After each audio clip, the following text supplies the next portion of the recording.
Oh, hello everyone. Good morning. How is everybody doing today? So I had a little bit of a technical difficulty, but I am all set up. I actually set up lights for you guys because I noticed that my videos have been a little dim. But I set up some lights and well, anyway, so we had a little bit of difficulty, but I think I got it right now. I think we got a pretty good view of what everything looks like. Anyway, welcome to Design Over Coffee. I'm so excited to be here with you guys this week. I'm doing a little bit better. No, I'm doing a lot of bit better than I did last week. And this week we are going to be talking about the lighting cure. Yes, I got a really good letter from I think it was Susan about a little bit of a lighting dilemma that she had. So go ahead and grab yourself a cup of coffee, and I'm gonna grab mine, and we'll see what we can do to help Susan with her lighting dilemma. Anyway, for those of you who don't know me, my name is Farrha Hyman, and I am owner and lead designer of MOD Interiors in Colleyville, Texas. And we've been in business for about 15 years now. So we've kind of been helping quite a few people in the area. And pretty much, my goal is to help clients figure out their style. I love to start with what they have and go from there and create the space of their dream. So I like to create a space that is not only beautiful, but first of all, well functioning. And that's what we do. We create beautiful, well functioning, luxurious spaces for our clients to enjoy with their family and friends. So let's get to it. Woohoo! And it's a little chilly here today. Okay, so I say that. I'm in Texas, so it don't take much for it to be chilly. But it's rainy and dreary and kind of dark, so it's the perfect weather to kind of cozy up and solve some design problems, right? All right, so let's see. I printed out the email that I got. Okay, let's see. So the email reads, "Hi Farrah, my husband and I finished remodeling our kitchen. We opened it up and added a beautiful island. I just love it. And now I realize that we need more light in the kitchen. The kitchen is really dim with a lot of dark corners. What do you recommend we do?" Dimly yours. I love that. Dimly yours, Susan Parker. Susan, I give you an A for creativity. Dimly yours. I love, love, love that. So it sounds like Susan and her husband probably went ahead and did their kitchen remodel, and I'm assuming they did it themselves and probably did a beautiful job, and now is noticing that she doesn't have enough light in the space. So, Susan, thank you so much for sending us your questions. And congratulations on completing your remodel. I know that is a bear sometimes to get through, but I'm hoping that what it sounds like the results are worth it for you.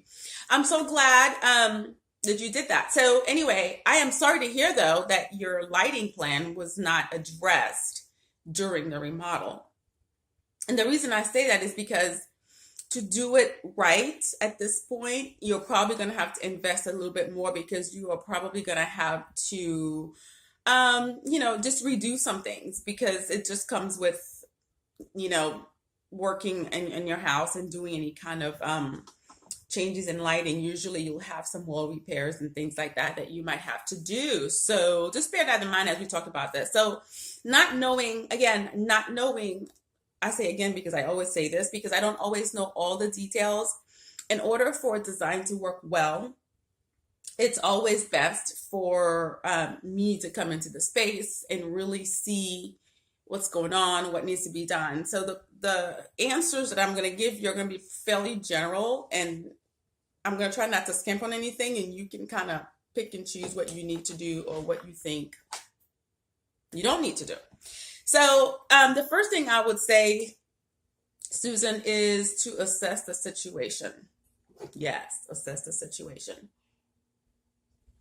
And by that, I mean, really take a look at your space and see, okay, it's dark. How much is it open to? I know some spaces are, the kitchen now opens up to maybe the dining room, but nowadays we're having people opening up their homes to the dining room. You can see the kitchen from the entry, you can see it from the family room. So you're gonna have to kind of look at that and see what all is gonna be addressed in this process, because if you change your lighting in one room, you're going to have to change it in all those rooms. Okay, so by that I mean, if you decide you want to upgrade to a lighter light color, or should I say temperature, so most people in an older home probably have like the old bulbs and maybe about 2700 lumens. So we would want to up you from that, right? So we want to go to I always recommend going to like a daylight, which is about a 5000, simply because kind of like the light you see behind me, it gives you true color versus giving you that yellow cast over everything. It's a fresher look. It's easier on the eye, and you really get to see the true colors in your home more. So I would always recommend that. So you have to kind of look at that and decide, okay, do I want to stay where I'm at, or do I want to upgrade? I would recommend you upgrade, because you've already spent money on this remodel, and upgrading is always better, because you don't want to do this and then 4 or 5 years later you decide, oh my God, I'm going to have to change this, and then you're going to have to spend more money. So that's what I would recommend. Assess, and see what you want to do. So let's just say we agree to go with, upgrading to LED.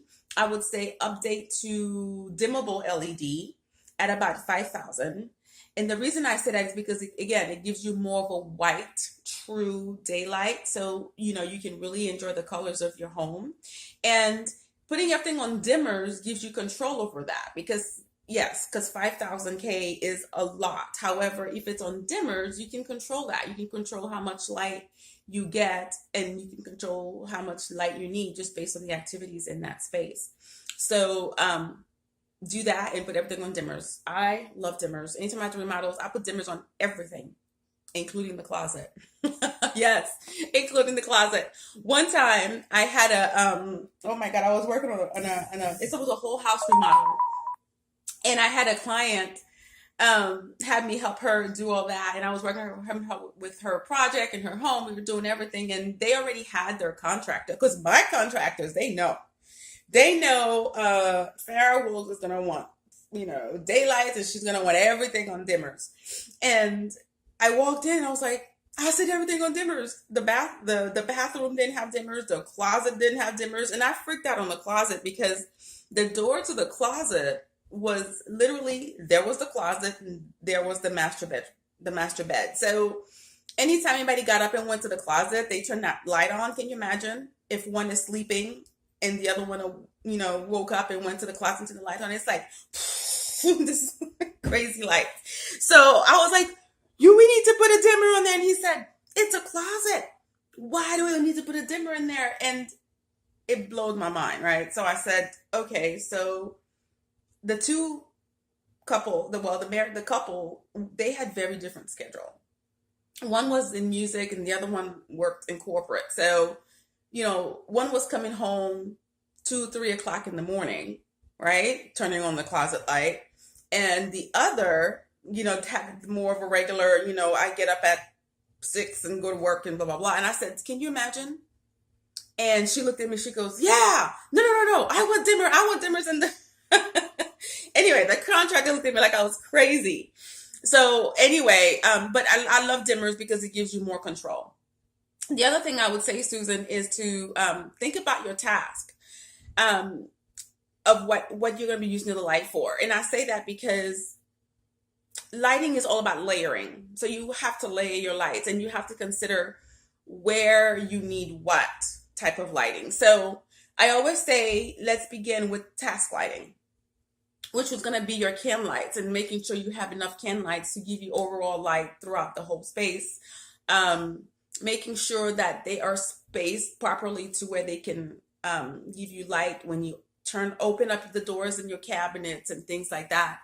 But also consider task lighting for the under the cabinet lights, because those lights really help you if you're preparing anything. and things like that. So you want to first kind of attack those. And with the task lighting, I would say then you would address that throughout the entire home. Everything that is open to that same space, I would recommend updating and adding some recessed lights in that space. Again, everything's going to be on dimmers. Just make sure you have enough and not too much. It's a fine line between having all these cottage cheese, I call it, where your ceiling have so many lights, and it looks like not cottage cheese, excuse me, Swiss cheese up in your ceiling. So we don't want that, but we want to make sure you have enough to give you adequate lighting and adequate light flow in the space. So once you get those set up, then you want to think about the next layer, right? So the next layer, I would say, would be your ambient lighting. So your ambient lighting would be more kind of like, lights under the kick plates of your cabinets and above the cabinets. So lights that's going to give you more of a glow in the space. So if you're entertaining and let's say you're done with the food in the kitchen, you can turn those on so people can still maybe go grab a snack and grab a drink, but it's not, really a huge amount of light. So I would definitely consider that. And by the way, just a tip for you, with your under cabinet lights, I would recommend you do LED tape light. And the reason I say that, because, the puck lights, people will put them and disperse them. And what will happen is you'll get this scallop shadow underneath your cabinet. And especially if you're using maybe your granite or glass, you don't want that because it reflects it all. So you want like an all overall glow. So with the tape light, they can literally take it and do, they just create a rectangle underneath that cabinet, and you won't notice it from the other room, but it'll give you an overall light underneath the cabinet. So keep that in mind when you're doing that. So once you do that, you take care of your task lighting, you take care of your ambient lighting. The next thing I would say you would want to think about is your accent lighting. So that would be like if you had, open cabinets that had glass panes in them. You want to put some lights in there just to give you some really nice lights in there. And if you have display niches, you might want to put some nice lights in there. And again, you want to always make sure that all of those are the same light temperature. So if you're going to go 5,000, you want to make sure everything is 5,000 across the board. So that way you don't have any difference in your light temperature. And then once you've done that, you pretty much have a good setup there for your lighting plan. Of course, there are some specific details that'll be too much to kind of go into, but if you think you might need some help, don't hesitate to contact us as you did here, or you can go to our website at MODinteriorsonline.com and you can contact us there or schedule a consultation or anything like that you might need. So the next thing I would say we don't want to forget, it's the wow of the space, right? Because you mentioned that you had this really nice island that you really love that you put in there, which is great, by the way. So you want to put a pendant over that island. You want to put something nice. You want to make sure it's proportioned to the island. I've seen places where, you have a island this big and the light's this big. We don't want that. You want to make sure visually it's proportioned to that island.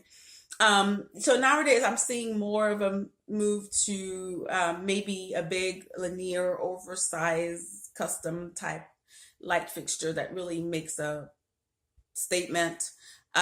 So you can go to something like that. But what's really cool too is doing maybe a cluster of varying heights of lights. That's also very cool, very artsy looking, very dramatic in the space. And depending on how big your island is, there's also, you could do 2 or 3, smaller lights over it. So don't forget to do that. And I think if you touch all of these things, it will definitely take care of your lighting needs. So I hope you found that helpful. Send me a note if you have any questions, and definitely send me pictures of the result, and let's see how everything turned out once you got it done. Then I think it will definitely cure your lighting issues. Thank you. Anyway, so a huge thank you to Mod Interiors, which is our show sponsors, for helping us do this show every Saturday morning. And if you don't know, Mod Interiors is the premier place to help you get your design needs taken care of creating beautiful and functioning homes for clients throughout the Metroplex. Check us out at MODinteriorsonline.com. And you guys, if you enjoyed this broadcast, we try to do this every Saturday. The best way you can support us is to hit the like button and follow us. And let us know that you love it. And if you would like to go on and leave us a review, we would love that as well. So show us some love by clicking that follow button and send us some hearts. We would love, love, love, love to see that. And tell your friends, right? Tag a friend if you think this is helpful. If you have anybody that may be going through a kitchen remodel, maybe you might want to tag them on this, and that might really help them. Or if you know someone that, just owns a home, they might need some of these tips to kind of maybe do some quick updates in their home. So please do share. We appreciate that. So until next time, everyone, definitely live colorfully and surround yourself with beauty always. We'll see you next time. Bye.